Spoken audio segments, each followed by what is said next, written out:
l'Assemblée va entendre une Assemblée reka allocution yakire ndetse yumve umukuru w'igihugu cya Repubulika Iharanira Demokarasi ya Félix Congo, Antoine Son Excellence Tshisekedi Antoine Félix président Tshisekedi de la République Tshilombo, démocratique du Congo. tugezeho Je prie ibyo le protocole de bien yateguye vouloir accompagner kutugezaho. son Ndasaba Excellence protokole et kuba je l'invite yadufasha à prononcer son kumugeza allocution. imbere.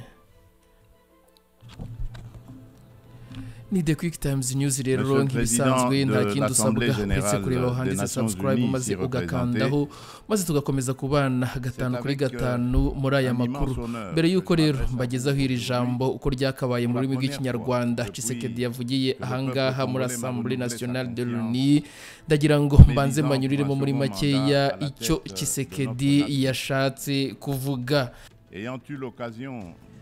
Ni muri iyi nama rero n'ubundi nk'ibisanzwe aho Perezida wa Repubulika Iharanira Demokarasi ya Congo yatangaje ko yishimiye ibihano byafatiwe leta y'u Rwanda, agaragaza ko ingabo za MONUSCO zitagikenewe mu gihugu cye, ndetse ashimangira ko atazigera agirana ibiganiro nayo mu 23 ahanganye nayo mu ntambara iri mu gihugu cye.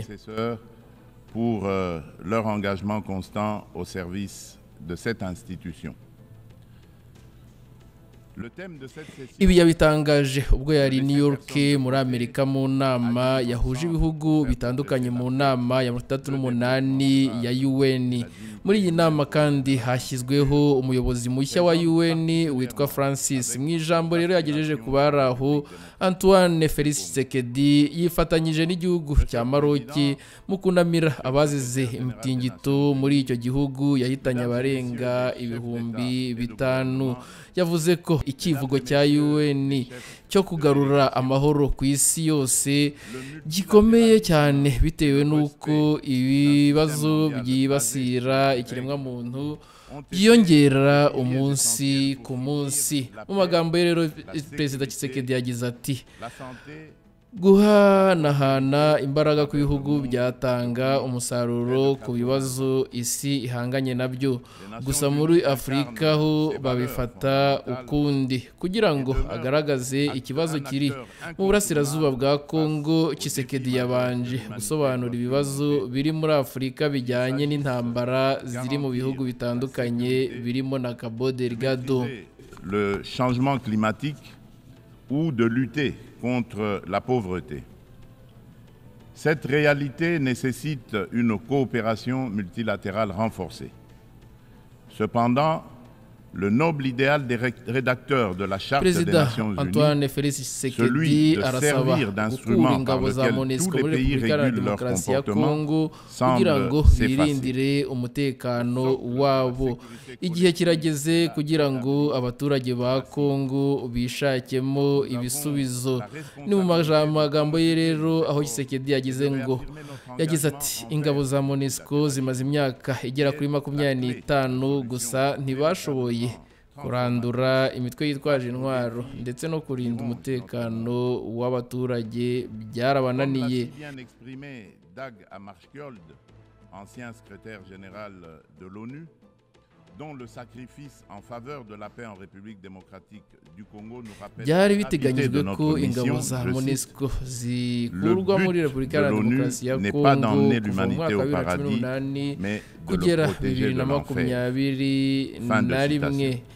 Ntibikenewe rero ko MONUSCO iguma ku butaka bwa Congo kuko imyaka hamaze ntacyo badufashije rero ntacyo badufasha. Tshisekedi yakomeje avuga ko ariyo ntego bihaye, bakaba banaje kuyishyikiriza umuryango UN ko bagira n'ingoga ndetse bagahana umuntu wese ufite aho ahuriye n'ubwicanyi bwabereye muri Repubulika Iharanira Demokarasi ya Congo.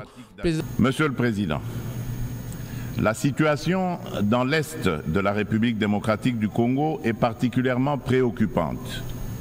La résurgence du groupe terroriste du M23, soutenu par le Rwanda, a provoqué une crise humanitaire sans précédent avec près de 7 millions de déplacés. Antoine Tshisekedi nanone arashima ibiganiro cyangwa se arashima ibihano Leta Zunze Ubumwe za Amerika zafatiye u Rwanda. Perezida Antoine Tshisekedi nanone yavuze ko M23 itigeze yitabira ibiganiro bya Rwanda na Nairobi bitwaje ko bakeneye ibiganiro byamara nyamara batazigera bahabwa na rimwe.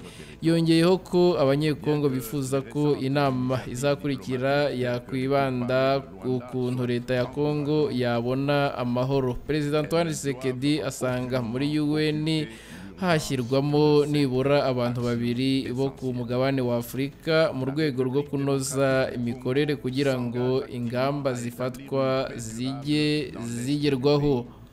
Et à promouvoir le développement économique ainsi que le bien-être social des communautés meurtries par ce conflit armé. Elle ne ferme cependant pas la porte à toute opportunité qui l'amènera à cette paix tout en n'aliénant pas sa souveraineté, encore moins son intégrité territoriale. No kuvuga ngo Felix Tshisekedi yamaganye yivuye inyuma kuri uyu wa gatatu mu nteko rusange y'umuryango w'abibumbye inkunga y'u Rwanda ku mutwe w'inyeshyamba M23, avuga ko uyu ari umutwe w'iterabwoba kandi akerekana uruhare rwawo mu kibazo cy'ubutabazi kibasiye uburasirazuba bwa Kongo. Tshisekedi yagize ati ibintu biri mu burasirazuba bwa Repubulika ya Demokarasi ya Kongo biteye impungenge cyane.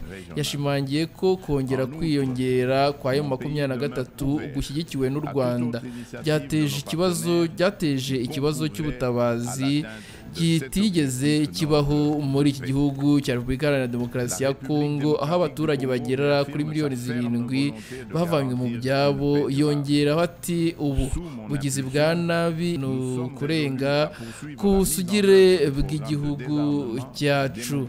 Tshisekedi n'ubundi yakomeje agira ati stabilisation, le PDDRCS en sigle, clé de notre stratégie nationale pour désarmer, démobiliser et réintégrer les combattants en leur offrant des perspectives économiques viables et durables.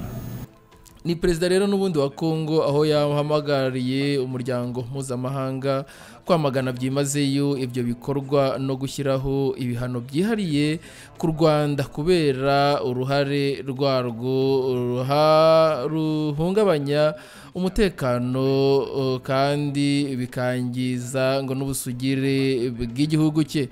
Yasabye kandi ko ingabo z'u Rwanda ziva ku butaka bwa Kongo byihuse kandi nta shiti bukavayo ku butaka bwa Kongo. Tshisekedi nabwo none yongeye ashimira ibikorwa bya diplomasi biherutse cyane cyane ibiganiro bya Rwanda. Yavuze ko bishimishije. Icyakora yashimangiye ko izo mbaraga zitagomba guhisha byihutirwa ingamba zihuse zo kugarura amahoro muri uburasirazuba bwa Repubulika ya Demokarasi ya Kongo. Une approche à long terme, centrée sur la justice, la réconciliation et le développement durable est essentielle pour permettre aux victimes de se reconstruire et de retrouver une vie digne. Perezida wa Kongo yongeye gushimangira ko guverinoma ye yiyemeje gushyira mu bikorwa ikarita y'umuhanda ituruka ku nzira ya Rwanda, mu gihe yashimangiye ko hagomba kubaho ubusugire bw'igihugu cya Repubulika ya Demokarasi ya Kongo. Yasabye kandi inkunga muri gahunda yo kwambura intwaro ndetse demokarasi, gahunda yo kugarura no gukumira abaturage ifatwa nk'ikintu cy'ingenzi mu ngamba z'igihugu zo kwambura intwaro no gusubiza mu buzima busanzwe abarwanyi mu turere twibasiwe n'amakimbirane. Tshisekedi yanagaragaje akababaro ibihumbi n'ibihumbi byazize jenoside yakorewe inyungu z'ubukungu muri Repubulika ya Demokarasi ya Kongo izwi ku izina rya Genocoste. Yatangaje ko ishyirwaho ry'umunsi wo ku wa 2 Kanama ryahariwe kwibuka abahohotewe. Ashimangira ko uyu munsi agomba kwemerera igihugu guhangana n'ibyahise ndetse no gukumira amarorerwa azaza. Tshisekedi nabwo rero yemeje ko iterabwoba ari ikintu kibangamiye amahoro n'umutekano. Anashimangira ko Repubulika ya Demokarasi ya Kongo yemeje gukomeza gushyira ingufu mu kugarura amahoro arambye mu karere. L'exploitation illégale de nos ressources naturelles. Ces activités criminelles alimentent l'insécurité et financent les groupes armés, exacerbant les conflits dans la région des Grands Lacs.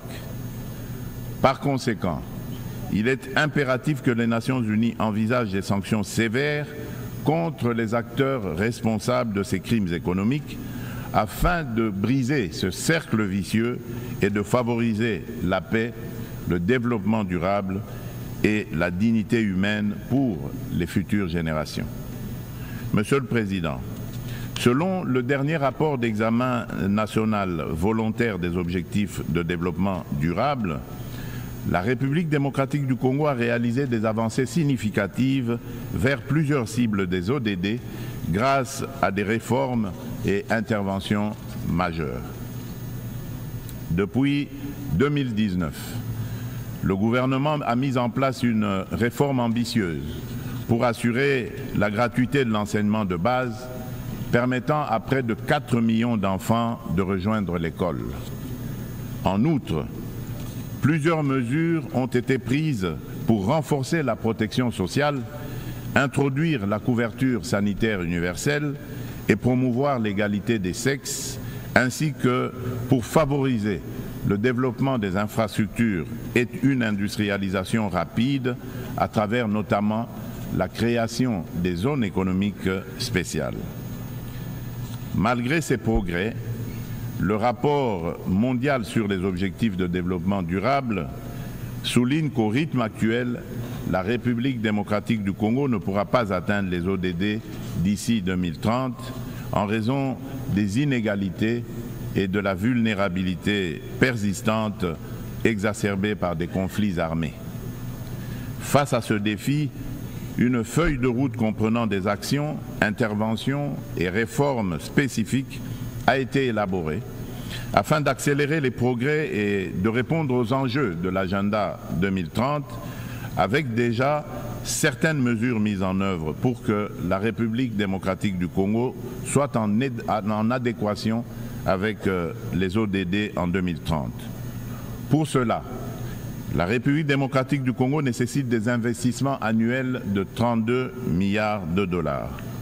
Il est donc indispensable de renforcer les partenariats pour des investissements durables et de promouvoir la paix afin de permettre un développement socio-économique stable.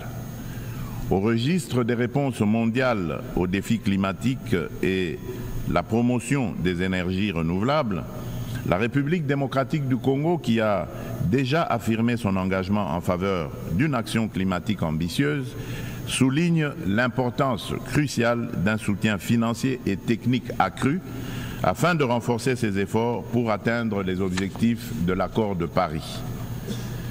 Riche en biodiversité et en ressources naturelles, la République démocratique du Congo se positionne comme un acteur clé dans la lutte contre le changement climatique. Les initiatives engagées pour réduire les émissions de gaz à effet de serre se concentrent sur 4 secteurs stratégiques: l'agriculture, la foresterie, l'énergie et la gestion des déchets. Des réformes structurelles sont actuellement mises en place pour inverser la déforestation et améliorer l'accès à une énergie propre, témoignant ainsi de l'engagement déterminé du gouvernement en faveur de la préservation des ressources naturelles et de la transition écologique. Pressions armées et de pillage des ressources naturelles affectant tous les continents. Le conflit russo-ukrainien qui persiste et continue d'affecter la région n'est qu'une manifestation parmi tant d'autres qui menacent la paix dans le monde. Le Yémen, le Soudan, la Syrie ou encore le terrible drame qui se passe dans la bande de Gaza entrent dans le lot pour lequel le multilatéralisme jouerait pleinement son rôle. Il est impératif d'agir ensemble pour progresser vers la paix, le développement durable et la dignité humaine, garantissant ainsi un avenir meilleur pour les générations futures. Ne laissons personne sur le chemin.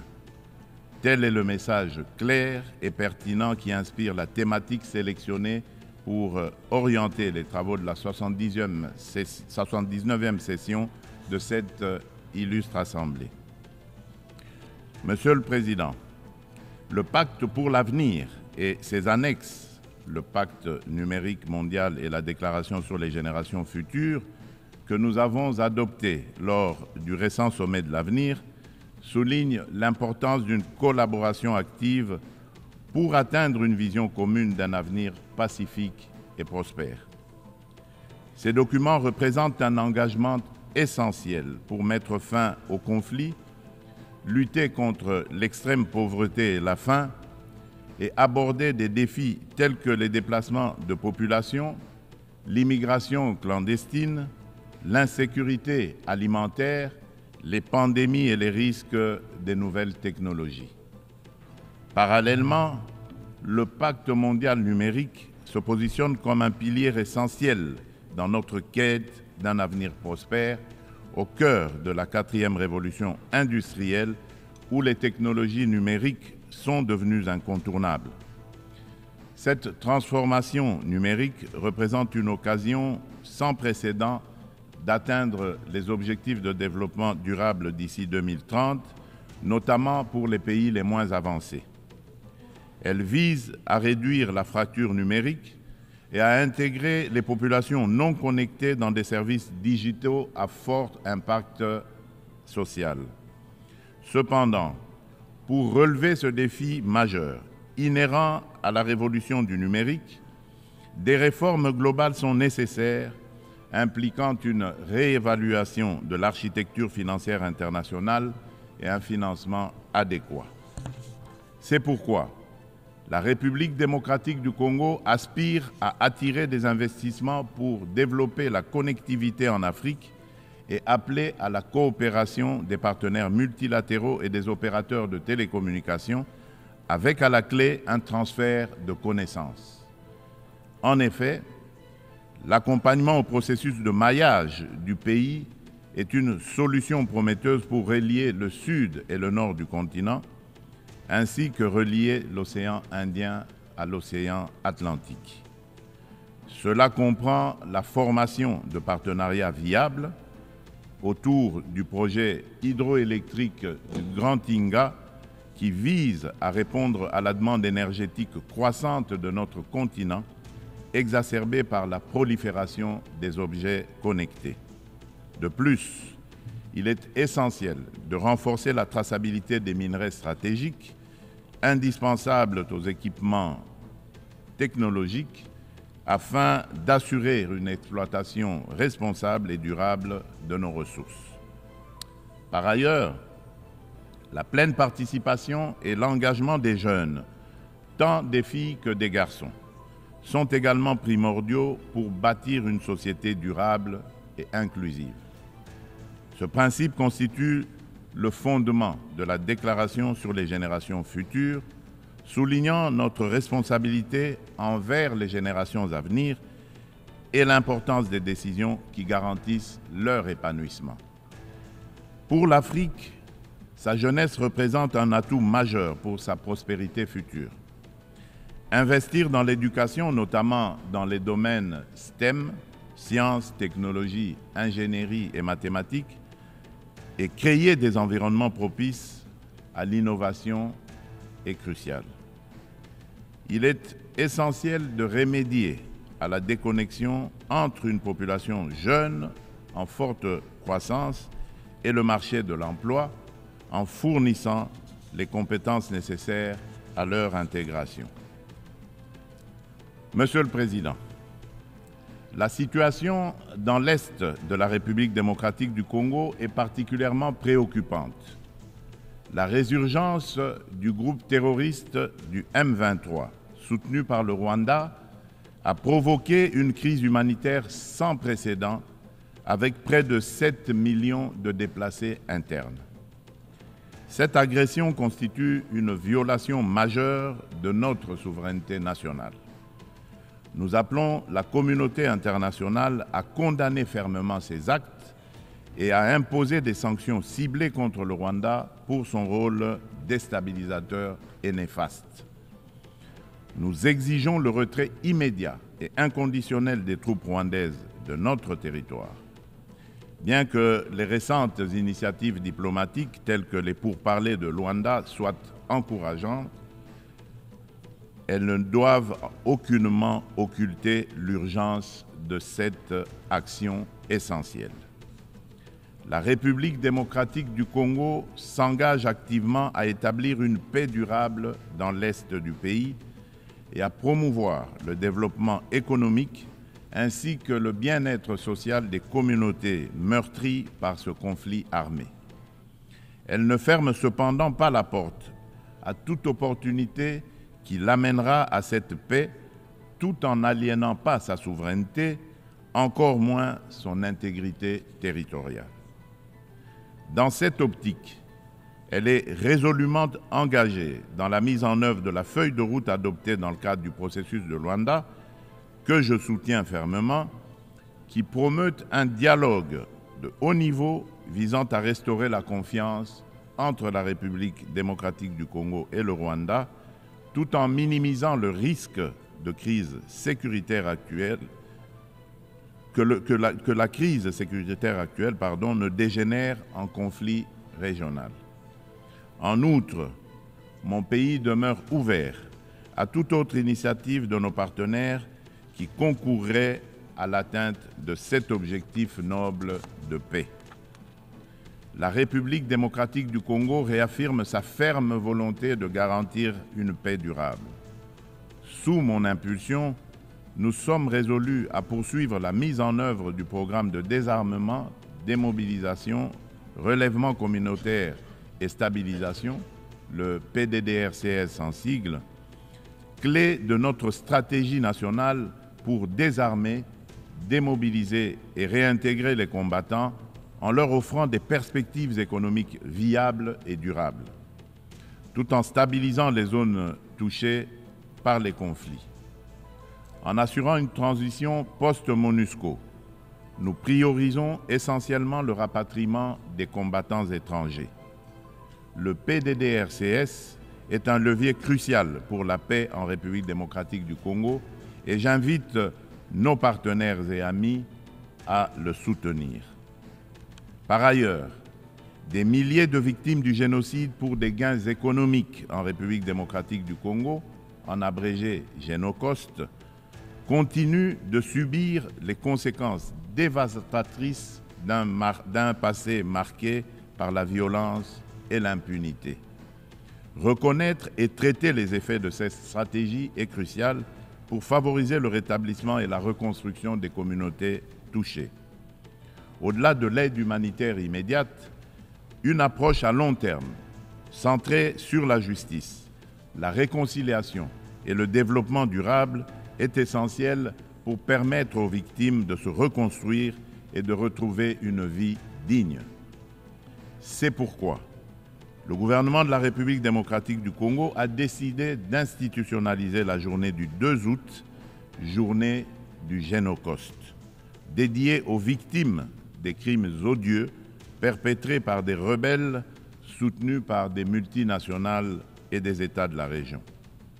Cette journée incarne une communion nationale permettant de confronter un passé douloureux pour aller de l'avant.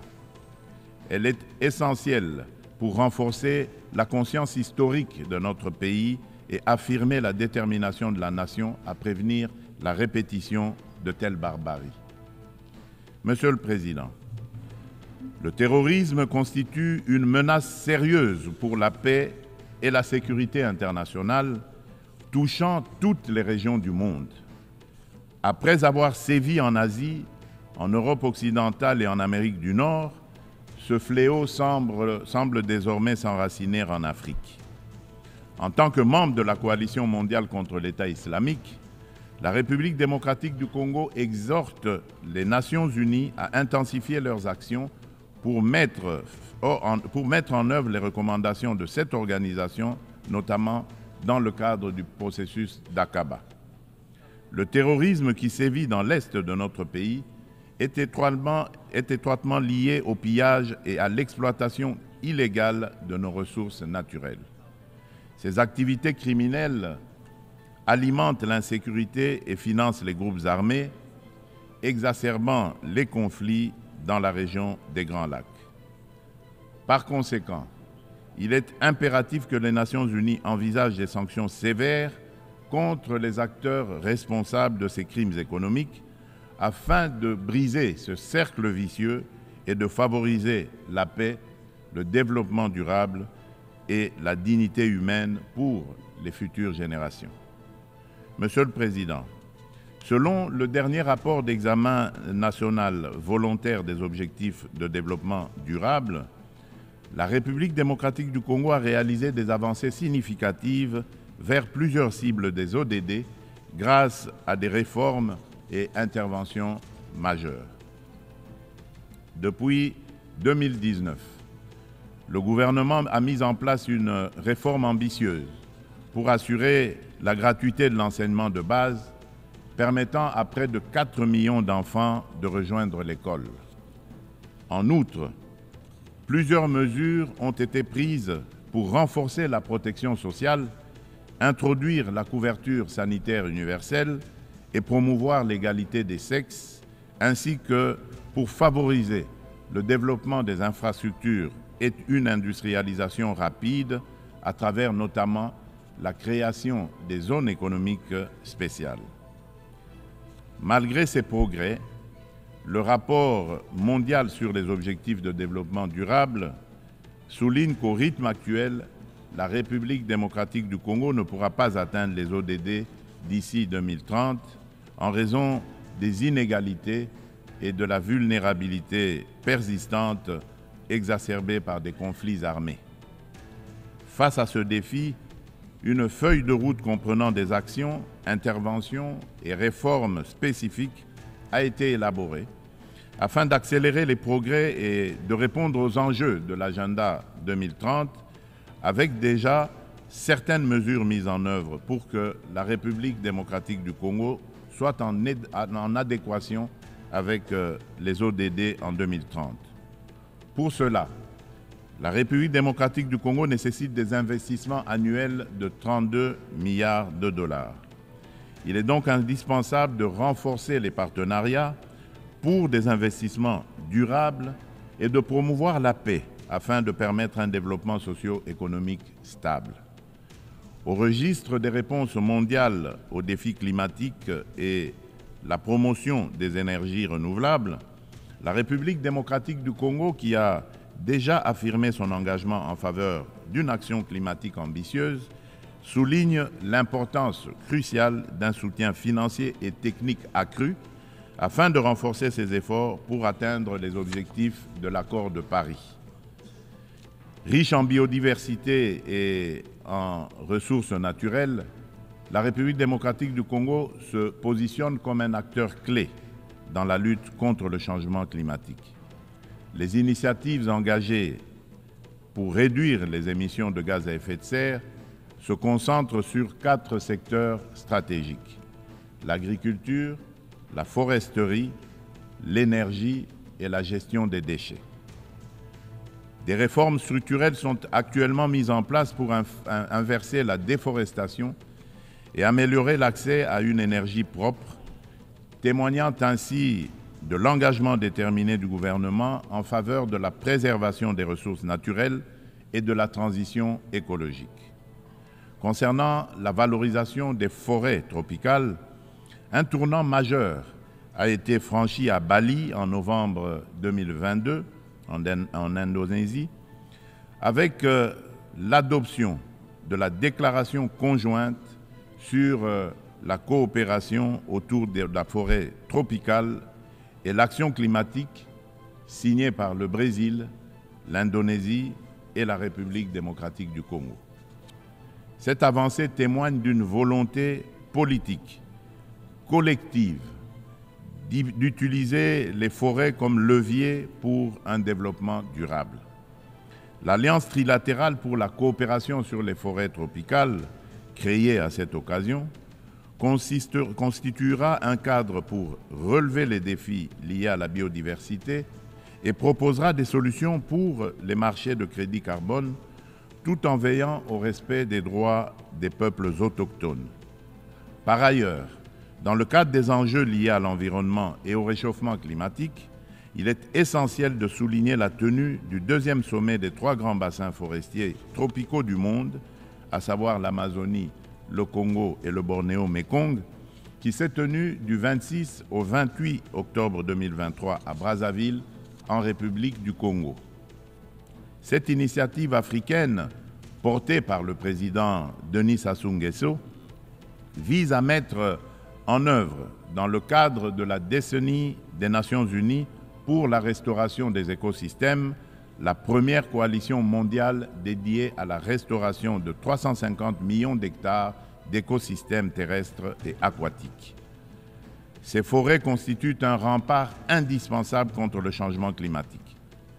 Face à des problèmes clairement identifiés et à des solutions à portée de main, il est crucial d'agir de manière concrète.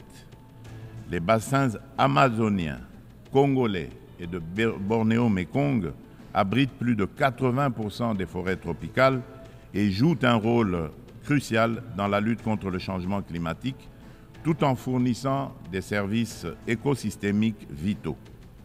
Il est donc impératif que l'amélioration des conditions socio-économiques des communautés locales qui jouent un rôle clé dans la préservation de ces forêts soit placée au centre des priorités de la gouvernance mondiale.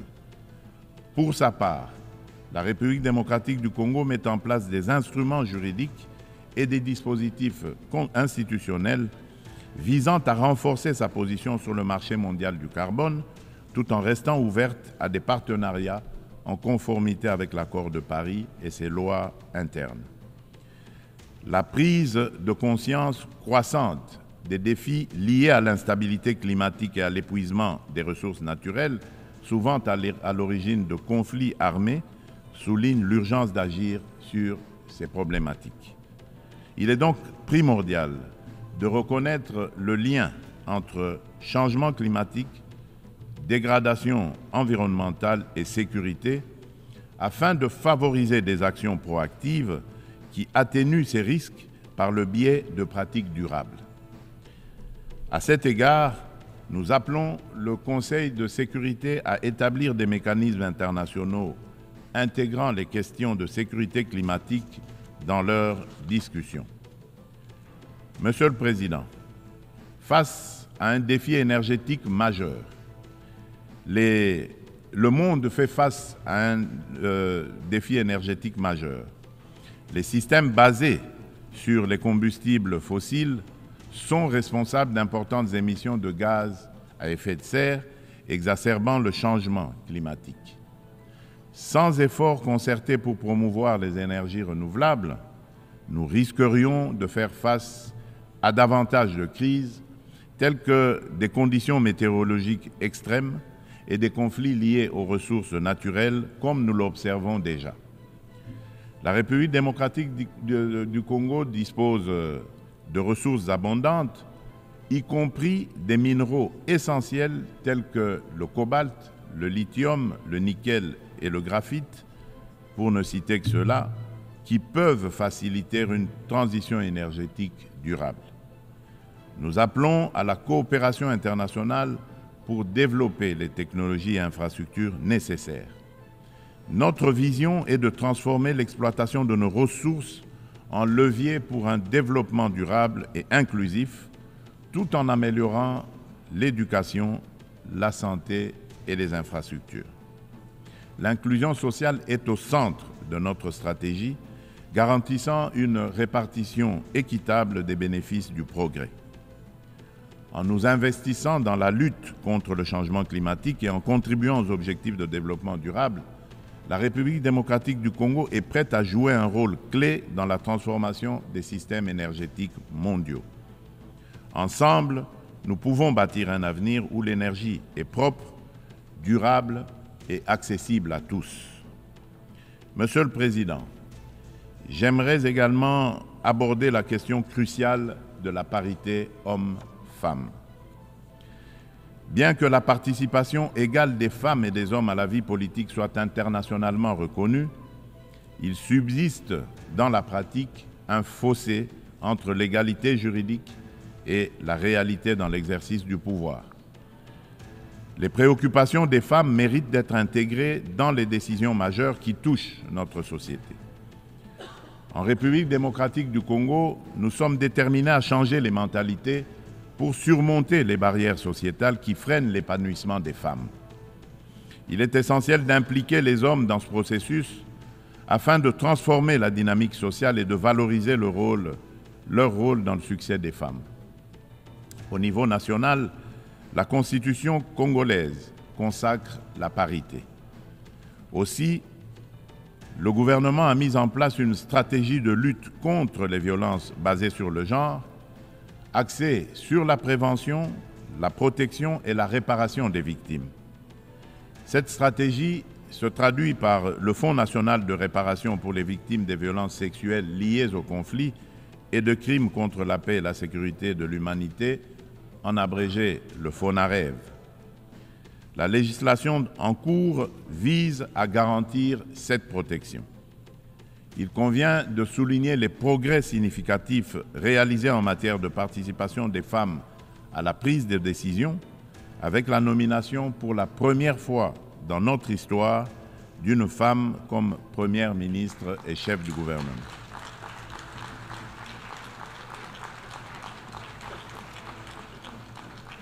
Nous assistons également à une présence accrue de femmes dans les instances gouvernementales ainsi que dans le Parlement et le système judiciaire, illustrée par la nomination de femmes au poste de premier président du Conseil d'État et à la tête de la Banque centrale du Congo. Monsieur le Président de l'Assemblée générale des Nations unies, Monsieur le Secrétaire général des Nations unies, Mesdames et Messieurs les chefs d'État et de gouvernement, Mesdames et Messieurs les chefs de délégation, Monsieur le Président, dans cet élan de progrès, il est impératif que la communauté internationale, sous l'égide des Nations unies, continue d'accompagner ces dynamiques en se réinventant face aux défis du monde actuel. Pour maintenir la confiance de la communauté internationale, l'Organisation des Nations unies doit prouver sa capacité à s'adapter aux évolutions contemporaines et à les surmonter de manière efficace et responsable. Il est impératif de redynamiser le multilatéralisme par des réformes ciblées de la Charte des Nations unies, touchant des questions clés telles que le Conseil de sécurité, le droit de veto, le chapitre 7 et le recours à la force. Néanmoins, cela ne suffira pas. La coordination et la coopération entre les différentes institutions et agences des Nations unies doivent également être renforcées.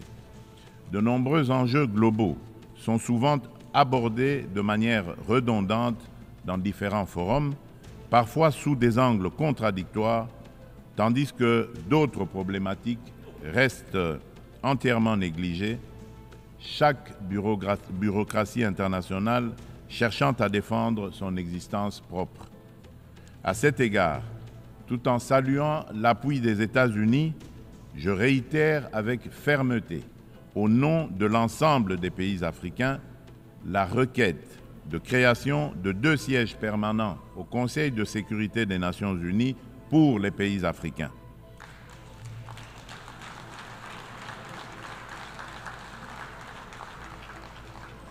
En tant que principal décideur au sein de l'ONU, cet organe doit intégrer des représentants africains parmi ses membres permanents avec toutes les prérogatives leur reconnues, notamment le droit de veto pour garantir une juste représentation géographique.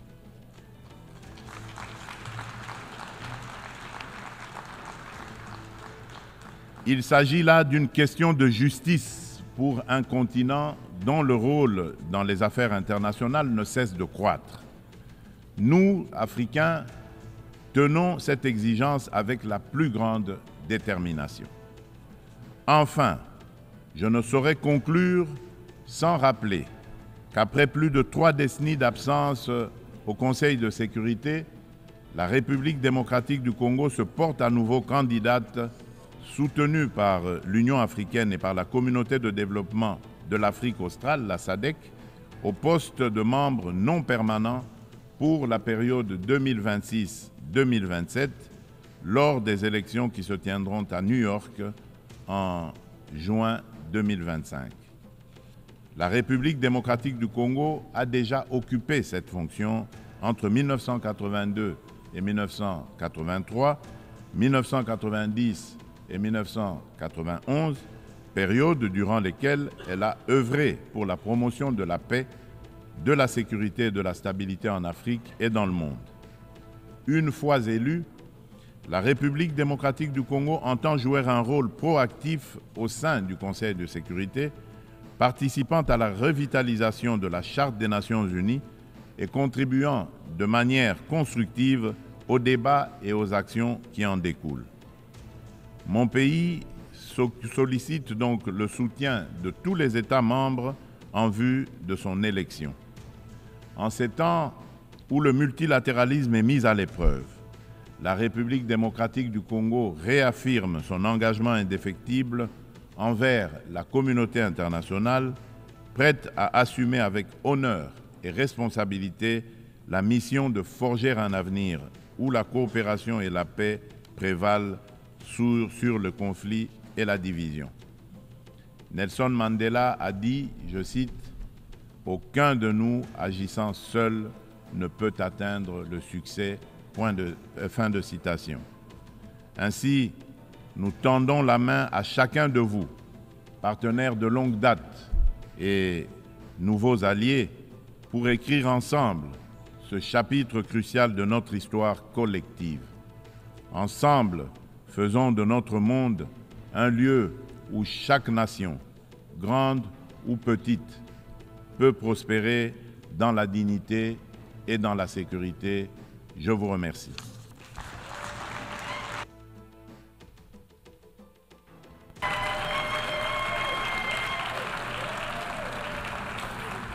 On behalf of the Assembly, ni The Quick Times News rero nk'ibisanzwe nta kindi usabwa uretse kureba handitse subscribe ugakandaho maze tukajya tubana gatanu kuri gatanu.